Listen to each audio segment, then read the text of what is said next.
As people sometimes say, do you want to be a big fish in a small pond or a small fish in a big pond? Would you rather be working for an organization or a brand or a business that's very, very large, but essentially have to accept that your scope of influence, your job that is, will be relatively small within that? Or would you actually prefer a lot more creative control?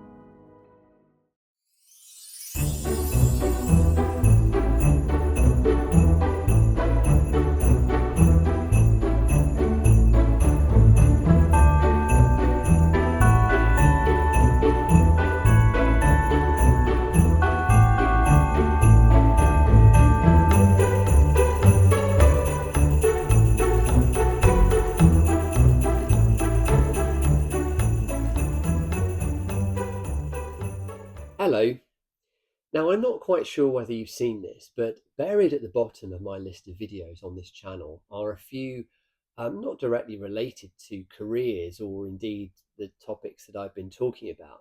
One of those is a video about a Lego castle that I built a few years ago. It's actually known as a Lego MOC, my own creation.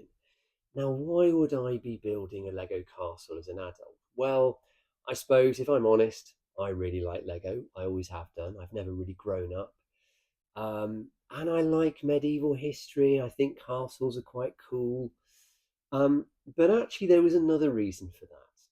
The other reason is with a MOC, my own creation, you can literally just build whatever you want.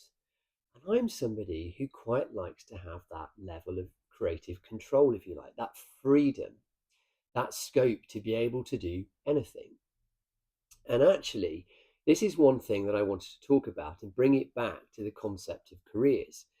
When it comes to considering a career, we think about, what sort of thing that we want to do, what sort of workplace we want to exist in. But there's another layer to this as well. As people sometimes say, do you want to be a big fish in a small pond or a small fish in a big pond? What I mean by that is how much influence do you want? Would you rather be working for an organization or a brand or a business that's very, very large, but essentially have to accept that your scope of influence, your job that is, will be relatively small within that? Or would you actually prefer a lot more creative control? Now, the reason I mentioned about the Lego castle wasn't just to show off that I like building things out of Lego. Um, you can actually illustrate this by thinking about a building like that. So obviously our great castles and cathedrals of of history, the medieval period, they weren't built by just one person. That would have been impossible. I mean, you can do it from Lego, but when it comes to a real building, you need countless people. You need architects, you need an army of laborers, you need stonemasons and blacksmiths and carpenters and all sorts of people. So within that concept, within that project, you have to accept that if you're going to work on that, a relatively big project, a big construction piece of work, then you need to be, part of a team and accept that your scope is relatively small. I use the word relative because, of course, all these things are relative. Normally, when you work for a very large organization, the actual thing that you affect is relatively small. For most people, that's acceptable. For a lot of people, I would say that's acceptable. For other people, it's not going to satisfy them. And you find this particularly with creative types.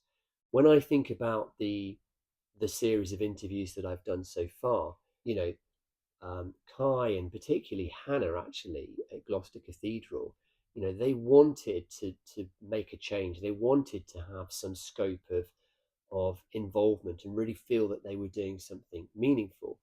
When I think of Nigel at Imagination Gaming, when I think of Paul at We Spray Anything, they're people who run their own business and they've built that off, a niche, of a particular specific type of market requirement. But even when I think of somebody like Alan, who was a writer, looked at different ways of, going down a path with writing, and some of the more obvious ones, there were reasons for that to put him off. He was far more interested in having more creative control over what he was doing. In his case, very specific, it was to do with writing ghost stories and things that he was very interested in. So what I've found so far is a lot of the people, as I say, who I've interviewed, they would much rather be um, a big fish in a small pond. They would rather accept that the industry or the workplace or the scope of what they do on a day-to-day basis is a lot smaller, but in that they can flourish and they can have their complete creative freedom. Now, I'm not saying that that is applicable to everybody, but I think it's definitely something for you to think about. If you're in the position where you're starting to think, well, what sort of places could I or would I be happy working in? It's an interesting concept just to think about that creative freedom. And of course, at a very young age, it's far too abstract. And in many cases, it's just too difficult to figure that out.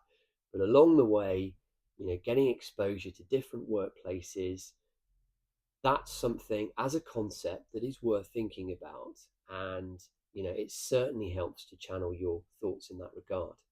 So I suppose it really comes down to, do you want to be working on the entire building, or do you want to just be working on one specific thing?